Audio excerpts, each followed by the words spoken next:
Hola amigos, muy buenas noches. César Béjar aquí y Verónica Rodríguez. Estamos una vez más en el segundo capítulo de Zona RH para poder responder las preguntas que nuestros queridos amigos Pablo Tamayo y Tamara de la A nos hicieron acerca de los valores.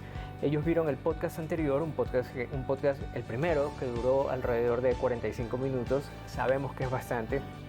De hecho, vamos a hacer un resumen ahorita de esto, así que, Vero, no sé si tú quieras comenzar con el resumen de lo que vimos la vez anterior en el podcast.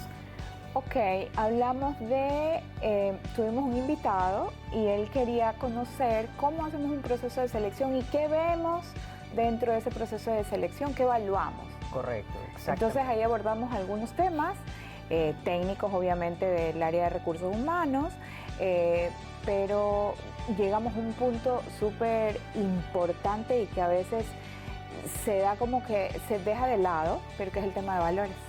Por supuesto, el tema de valores, y que incluso se nos dijo en algún momento que el tema de los valores es lo más complicado de evaluar y lo más difícil y casi imposible de cambiar. ¿Por qué? Porque es la estructura básica de la persona, es como la persona normalmente se mueve en el día a día.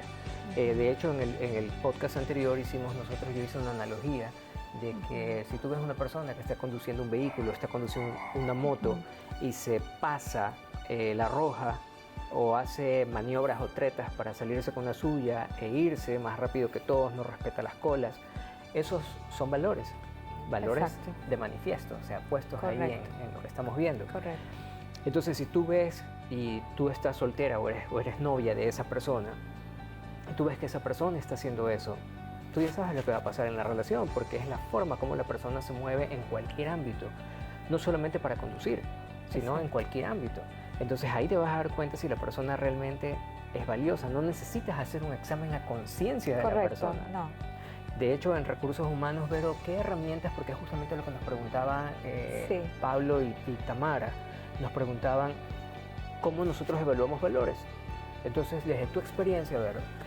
Mucho la observación, desde el primer momento, o sea, desde que tú haces ese primer contacto telefónico y cómo responde la persona cuando llega a la entrevista, cómo interactúa con la recepcionista, ¿ok? Cómo espera, cuando tiene que esperar, ahí hablamos un poco de paciencia, pero es mucha observación del candidato desde el inicio del proceso de selección. Y luego, pues, las herramientas técnicas, las entrevistas por competencias, cuando tú ya lo pones en situaciones y evalúas y miras cómo se desarrolla en cierta actividad, cómo interactúa con las personas. Hacemos ejercicios también, dinámicas en equipos de evaluación, y ahí tú puedes ver también mucho el tema de valores. En las referencias, cuando hacemos una referencia que sea bien estructurada, tú puedes también evaluar ahí, y hay un montón de técnicas, ¿no? Yo en mi caso uso mucho las evaluaciones proyectivas, usamos mucho grafología y ese tipo de temas, porque en una evaluación hay también, y los software de evaluación te miden ética, un poco de valores, ¿no? Sí. Pero ahí es como responder la pregunta. En los test proyectivos tú no puedes mentir, ahí es la persona tal cual. Entonces, para mí importantísimo un test proyectivo, ¿no? Como para cerrar el círculo. Sí, mira, justamente lo que tú dices es verdad. Los dos estudiamos grafología juntos en la universidad. ¿Tomamos el diplomado? No, ¿verdad? Yo fui a hacer unos cursos afuera. Afuera, Ajá, ya. Sí. Yo lo estudié en la Católica con una maestra argentina que vino a dictar unos cursos. Debe ser la misma que yo hice que... Seguramente. Y qué ves, la grafología es, pero la radiografía de la persona. Sí. Porque toda la estructura, la ansiedad, algún rato nervios, hacemos un podcast solo de sería muy bueno proyectivos. Sí, sería muy bueno. Yo me fijo mucho en ciertos rasgos de las letras, pero también lo que hago es que yo trabajo con una herramienta que se llama OCA. Okay. Es un test de personalidad. Un poquito de eso. La pregunta.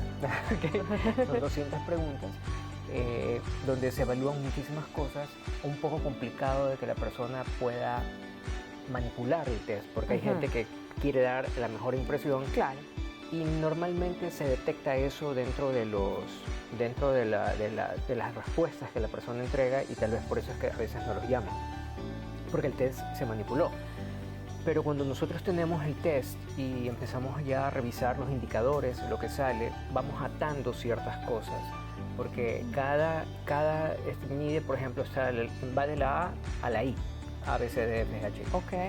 Y cada uno de esos cada uno de esos puntos tiene 4 maneras de ver el mundo. Por ejemplo, yo veo comunicación, veo los 4 niveles de comunicación, pero si tiene un nivel bajo de comunicación y la persona tiene una capacidad baja para la tolerancia o la paciencia, o sea, tienes una bomba de tiempo que está ahí, que a lo mejor no te va a decir nada, pero que está ahí viviendo y que en cualquier momento, boom, estalla. Okay, por poner un ejemplo, hay muchas cosas que se evalúan ahí, pero lo curioso de esto, y que yo lo estoy utilizando ahorita con muchos de mis clientes en empresas, cuando me dicen, César, necesito evaluar a estas personas. Nosotros los evaluamos, pero ¿qué es lo que sucede después de la evaluación? Porque ahí es donde viene el asunto, porque te quedas con el resultado, das la evaluación, les das el curso de motivación, que es lo que normalmente la gente hace. Vamos todos a integrarnos, trabajar en equipo. Un ratito, es como una aspirina. Sí, 20 minutos, pero la estructura no se la cambiaste. La forma de ser de la persona sigue siendo la misma. Entonces, lo que yo sí estoy haciendo, porque está comprobado científicamente, es que veo cuáles son las debilidades de la persona y yo trabajo con una fundación. Esta fundación tiene unos cursos que a través del aprendizaje, del autoaprendizaje, porque la persona se sienta con su manual, va leyendo, hay un supervisor que está observando y que se acerca a las personas que necesitan ayuda y va verificando que se esté dando el proceso de aprendizaje. Entonces, ¿qué es lo que sucede ahí? La persona empieza a darse cuenta, porque aquí nadie te va a decir, tú eres así y tú tienes que cambiar y tienes que hacer de esta forma y tienes que hacerlo así y ser así. No. Acá simplemente tú te vas dando cuenta cómo eres, vas viendo tus propias falencias, vas viendo dónde estás fallando. Entonces, es un curso que tú te sientas, tu material, tú estás haciendo, por ejemplo, valores de integridad personal, que es uno de los cursos. El otro está haciendo superando los altibajos en la vida.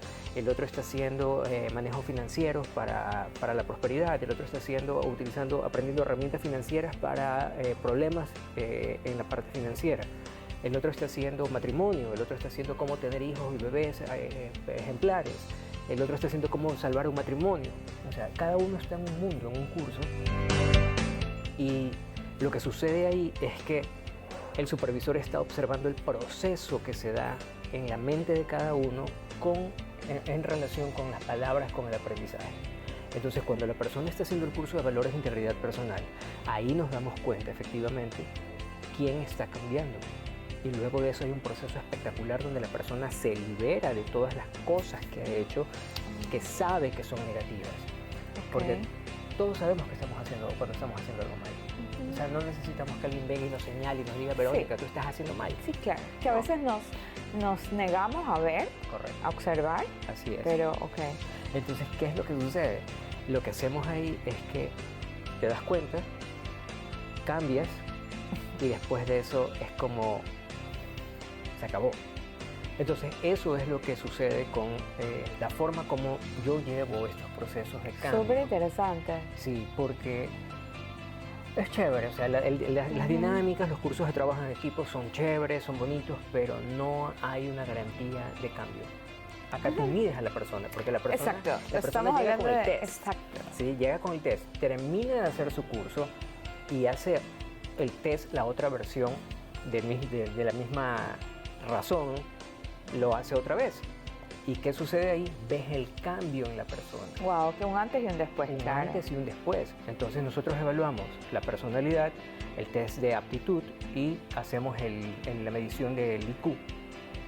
Entonces tú ya sabes en tu equipo de trabajo quiénes pueden estar en un puesto ejecutivo, quiénes pueden estar en un puesto ejecutivo subordinado, quiénes pueden ser subordinados y quiénes nunca van a ser ejecutivos. ¿Okay? Que tendrán que trabajarlo con el paso del tiempo adquiriendo nuevas habilidades. Y con el IQ, obviamente tú ya sabes ahí con qué persona estás trabajando, a quién le puedes asignar tareas delicadas, a quién no le puedes asignar tareas delicadas porque no las va a cumplir o las va a hacer mal. Entonces, eso es lo chévere de evaluar todo esto en este conjunto y es lo bonito de hacerlo con las empresas porque cogemos un equipo, transformamos ese equipo, las estadísticas se elevan, la gente empieza a cambiar y todo va mejorando. Súper interesante eso. Claro, se mueve la empresa para sube. Claro, porque no te quedas como normalmente hacemos, ¿no? Un proceso de selección, la evaluación del candidato, ya sabes cuál es, con qué puedes contar con ese candidato cuando ya sea colaborador, pero finalmente puedes hacer un plan de desarrollo, pero no es tan integral. Pero mira que ojo, que los planes de desarrollo dentro de las organizaciones, ¿en base a qué los hacemos? En base a lo técnico. Claro, en base a lo técnico. Generalmente en base a lo técnico. O sea, es en base a lo técnico. O sea, yo voy a convertir a una persona que está fuera de ética, a una persona que tiene mal carácter, a una persona que le gusta mentir o engañar a su pareja, y le voy a dar una maestría. No. Le voy a pagar el MBA dentro de la empresa. Va a ser un fuera de ética con un MBA. Entonces, no estás realmente aportando a la persona. Creo que la labor de recursos humanos es justamente eso, ¿no? Buscar la empresa, ayudar a la empresa a través del recurso humano para que ese recurso humano se eleve y a su vez la empresa también se eleve, porque somos todos los humanos. Ese es al final el objetivo del área de talento humano. Totalmente. Debería ser eso. Totalmente. Entonces, bueno, creo que, no sé si le quieres decir algo más. Sí, algo más a Pablo y a Tamara. Sí, primero gracias por haber visto el primer podcast, por las preguntas, porque estuvieron bastante interesantes. Y bueno, aquí estamos para eso, ¿no? Síganos escribiendo, comentando también qué tema quieren que tratemos del área de talento humano o un poco más allá de psicología también. Y que nosotros estamos aquí muy gustosos de poder compartir esta plática con ustedes. Así es. Así que chicos, muchísimas gracias. Un abrazo a todos y estamos conversando. Chao.